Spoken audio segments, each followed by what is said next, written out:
I knew nothing about it, or I'd never worked in the industry.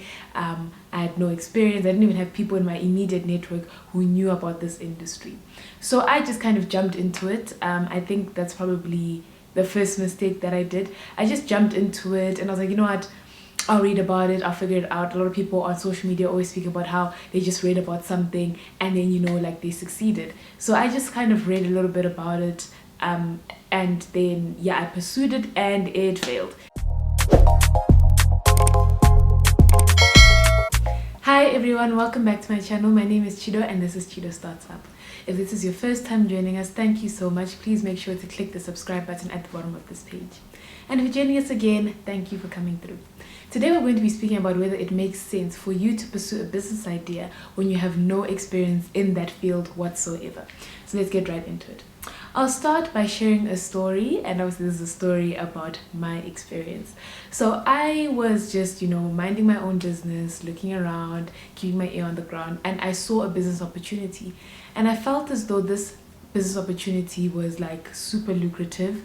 I felt like I saw a gap in the market and that people would actually, buy this good. And I decided to pursue it, but obviously I knew nothing about it, or I'd never worked in the industry. I had no experience. I didn't even have people in my immediate network who knew about this industry. So I just kind of jumped into it. I think that's probably the first mistake that I did. I just jumped into it and I was like, you know what? I'll read about it, I'll figure it out. A lot of people on social media always speak about how they just read about something and then, like they succeeded. So I just kind of read a little bit about it. And then, yeah, I pursued it and it failed. It did not work at all. I didn't even make a profit at all. I actually made a loss on that venture. And that's when I learned that, yes, you can pursue something that you don't have experience in, but there are a lot of things that you need to do to supplement your lack of experience in that field. So let's start getting into the things that you need. For starters, when you find a business opportunity in a field that you are not familiar with at all, it's always good to ask people who are in that field whether they've seen that opportunity, whether someone has tried and failed, or maybe someone is trying to solve it, so that you can kind of not start from ground zero, but at least start from a higher playing field. This is useful so that you also don't waste your time. A lot of things have been solved already, or a lot of things have had people try to solve them and they're just unsolvable, or maybe solving them is just like, it just doesn't make sense. They're bigger problems in that field to solve at the moment. So it's always good to speak to someone who's in that field. And I think with the advancement of social media, with platforms like LinkedIn, you can easily find a professional who has done a lot of work or studying actually on that subject matter. So it's always good to speak to people, find out what has been happening in the industry. Don't be afraid to share your ideas. I know that there's some people that are obviously quite scared to share their ideas, and that's understandable. At least if you are someone who would like to protect your ideas when engaging with a stranger, you can sign a non-disclosure agreement. There are many templates out there on the internet that you can use. If you have a lawyer friend, you can ask them to just edit it for you so that it speaks to your specifics and the specifics of your idea. But speaking to someone always helps. Remember, whether I think time is one of the most important resources we have. So you don't want to waste it. You don't want to waste it at all. After speaking to someone in the industry, then I think you should still do your own research. So it's not to say that you're just going to blindly trust what someone says can happen and can't happen. You should also do your own research.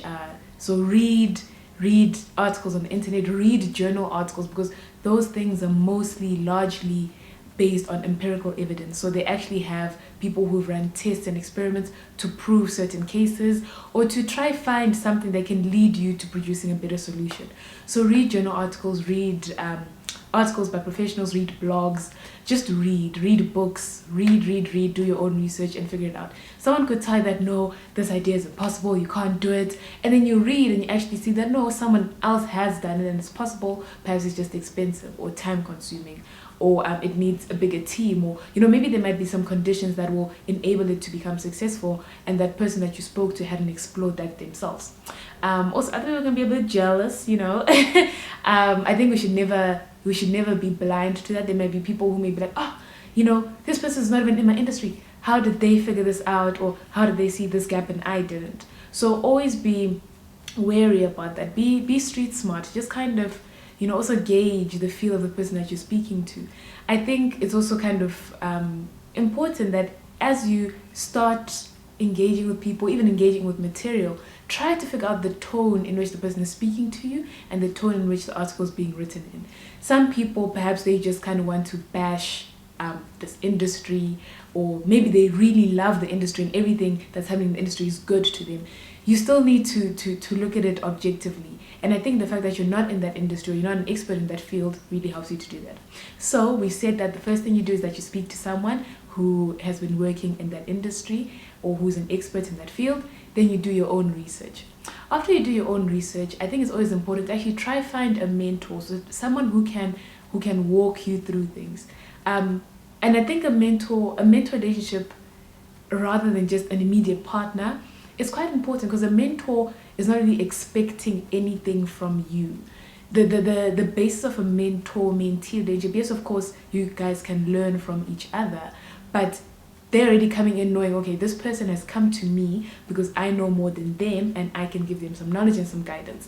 And I think that's always important to start off with. Also, to kind of help you with your expectations, because this person is seeing things from a totally different perspective. You have come up with this idea, you super excited, you want it to work out, you want to challenge yourself and do something you've never done before.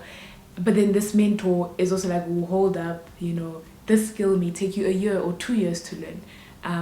Or they can tell that, no, getting into the circles of this industry is quite difficult, so how are you going to plan around that? So they kind of help to manage your expectations, which is really important. And I think getting a mentor over a partner first also just helps you to not give away too much too soon. When someone is your partner, you are seeing them as like equal ground, so you also expect them to contribute as much as you'd contribute, or to just be as invested as you are. And again, you're the person who came up with the idea, or you saw the gap, and you can't really expect someone else to have the same level of commitment and effort and energy as you. So I prefer to go mentor first. You can always recruit partners later. So you might even find that your mentor might be a better partner, because now they've learned more about the business, about the industry, and they've had the time to actually fully assess the business opportunity. They may become interested to actually partner with you and work with you on this idea.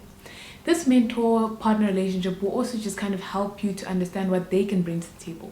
Because now you've been working with them for a few months as their mentee, you now probably know where their expertise lie, and it's probably easier for you to then slot them into your business as a partner or as an early employee. And speaking of employees, the next thing you should do is always look to hire people who are experts in that field. So you already aren't an expert in that field, and as you pitch to investors, or grow your business and get a lot of people becoming more interested in it, in partnering and working with you, you're going to have people who are going to ask you, okay, so you do X, which is not related to this industry at all. Do you have anyone in your business who does Y? If your answer is no, it kind of signals as a red flag a little bit, because people will ask themselves, why is this person in an industry they know nothing about, but they will not hire someone who knows a lot more about this industry? It's not a bad thing to have people who are smarter than you. It's not a bad thing to have people that know things that you don't know of at all. You just have to focus on being a good leader, on communicating transparently, and also implementing processes in place that help you to understand and learn more about the industry. So these may take the form of what do they call them? I think it's like brown bag lunches, or 1 hour set sessions where the expert on your team teaches everybody about what is happening in the industry. You can also have like a weekly digest where you send industry insights, perhaps some statistics or some headline news in that industry, just to keep the whole team abreast about what is happening in this industry. Remember, it's not to say that you're not going to be a beginner in this industry for long.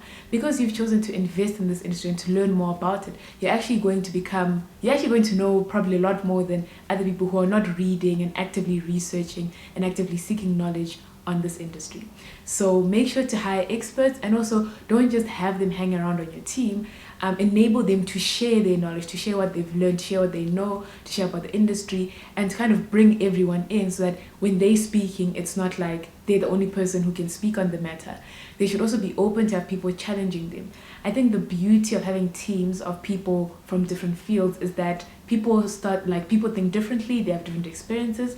So when they're questioning or when they're assessing something, they're doing it from different viewpoints, and I think that can add to a richer discussion and just a richer analysis of the opportunity. Remember, at the end of the day, you don't want to kind of be overly optimistic and just think everything's going to work out fine. You need to always understand the true dynamics of the industry and to assess everything critically so that you don't make any mistakes. And then I think the last thing to do when you're going into an industry that you know absolutely nothing about is to always stay confident. So always believe in yourself, always stay confident. There are many people who have succeeded, but I think even without thinking about that, anything is possible. Anything is absolutely possible. We live in a world that is totally enabled. There's the internet, there are people who you can contact, just like by going on an app. You can even pick up the phone, call someone. You can ask your network, you can go back to your schools and ask them to help you source the types of resources you need to make something happen. So stay confident.